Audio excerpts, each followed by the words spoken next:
Fear is the reason why I will be rich. Hi guys, I'm Bon here. And today we are going to be talking about why my fear of debt outweighs my desire to buy nice things.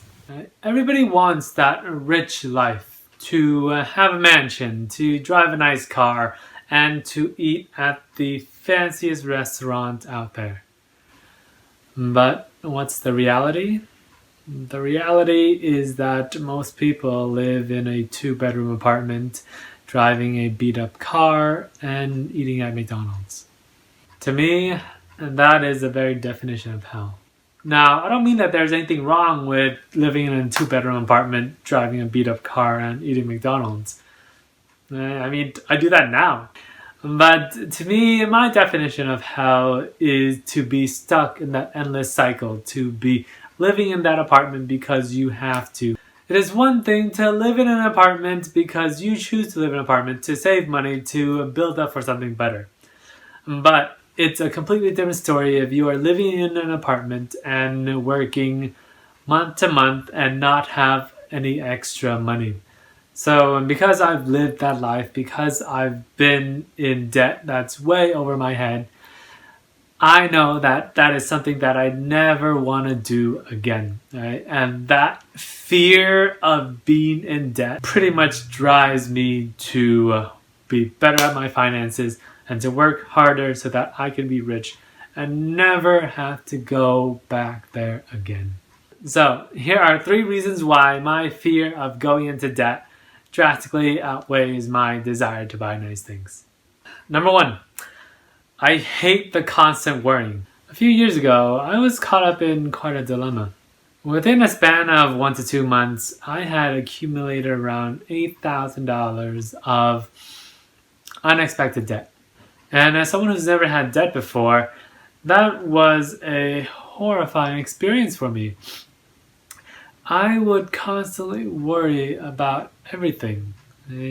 I would worry about buying food. I would worry about paying rent. I would worry about putting gas in my car. I would worry about talking to my friends because at one point I owed one of my friends $5,000 and I didn't know how to pay him back. So during those months, I just didn't do anything. I just couldn't afford anything. Even worse than the debt is the worry that comes with having debt. When I was in debt, I would worry about everything. I would worry about buying food. I would worry about putting gas in my car. My worriness affected my performance at my job, it affected how I treated other people, and it affected how I treated myself. I was a lot meaner to myself. I would criticize and badger myself about my spending habits and about how I shouldn't have spent on that thing and this thing. It was a very unhealthy time for me, and the thing was that it was something that it could always be avoided if I had managed my money better. But I know one thing that was true for me was that when I was in debt, I could not think about anything other than the debt and my responsibilities. And that leads me to point number 2. I couldn't think about my future and I couldn't work towards my future goals. When I was in debt, I couldn't think about anything other than my debt and the worry that comes with it. But the thing was that since I was so focused on that, I couldn't focus on what I wanted to do. I couldn't focus on the career that I wanted. I couldn't focus on some of the more important things and the things that I wanted out of life. And after I got married, that became such a big deal. I started having goals. I started having things that I wanted to do. I started planning out how I was going to do those things. But I know that I could never do those things if I was in debt. If I was living from paycheck to paycheck, I would never be able to do things like make these videos because I wouldn't be in the right state of mind. I wouldn't have enough time to spend. I would be spending those times making more money and making ends meet. And when you are burdened with debt, you cannot have a clear mental picture of what you want and what you want to do, and you do not have the monetary reserves to really work towards what you want. So to me, the ability to plan out my future and do what I want is so much more important than the things that I buy because of instant gratification. So, number 3. The things that I want aren't worth it. Like most Americans, I wanted to be rich and famous. But I never got the concept of being rich. There was a period of time where I was saving $300-$500 a month every month for a good period of time. And after, I'd say 6 or 8 months, I had around $4,000 or $5,000.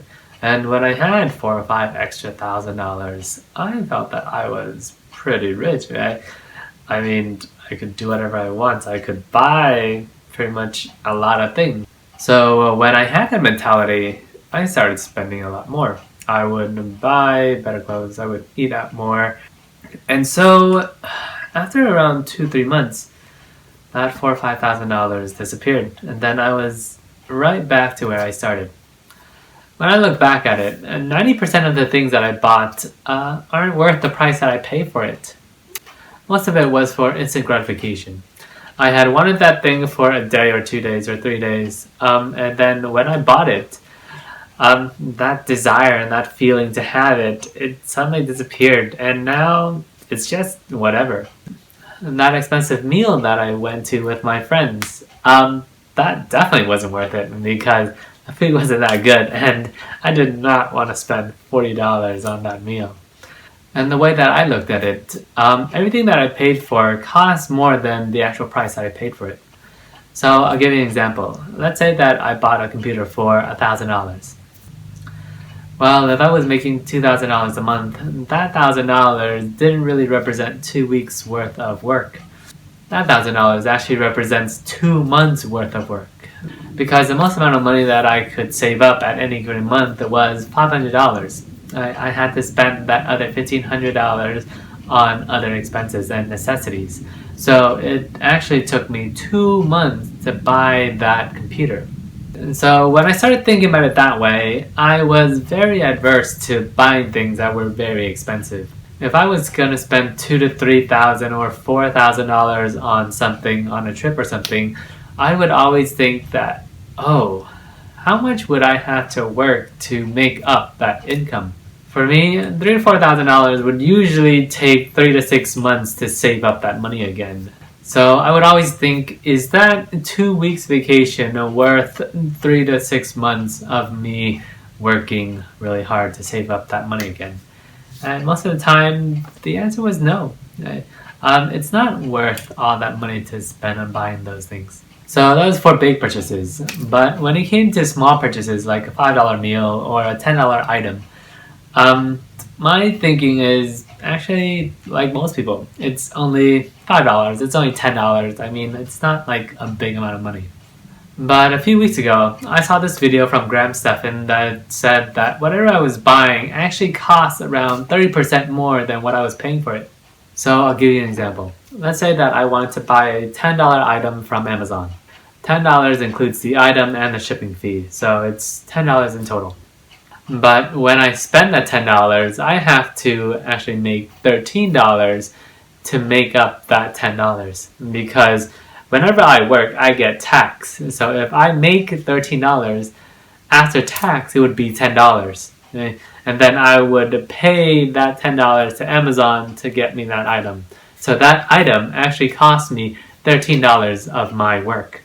So after I thought about that, everything that I was buying was actually 30% more. And that meal for $5 actually cost around $6.50.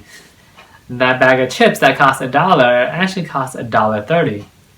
And normally I wouldn't mind spending $1.50 or $5. Right? But the thing is, after I bought that, most of the time, I'd say around 50% of the time, it wasn't worth the money that I spent for it. That instant gratification was not worth the pain that I had to go through to make up that money. I would rather save up that money and spend it on my wife, because when I see my wife being happy, it makes me happy. And it saves me a lot of trouble from her being upset at me. So, and that's all that I have for you guys today. If you like that video, please give it a thumbs up. It would really, really help. And If you like my content so far, please subscribe, okay? It would really make me happy. Okay? So, until next time, bye.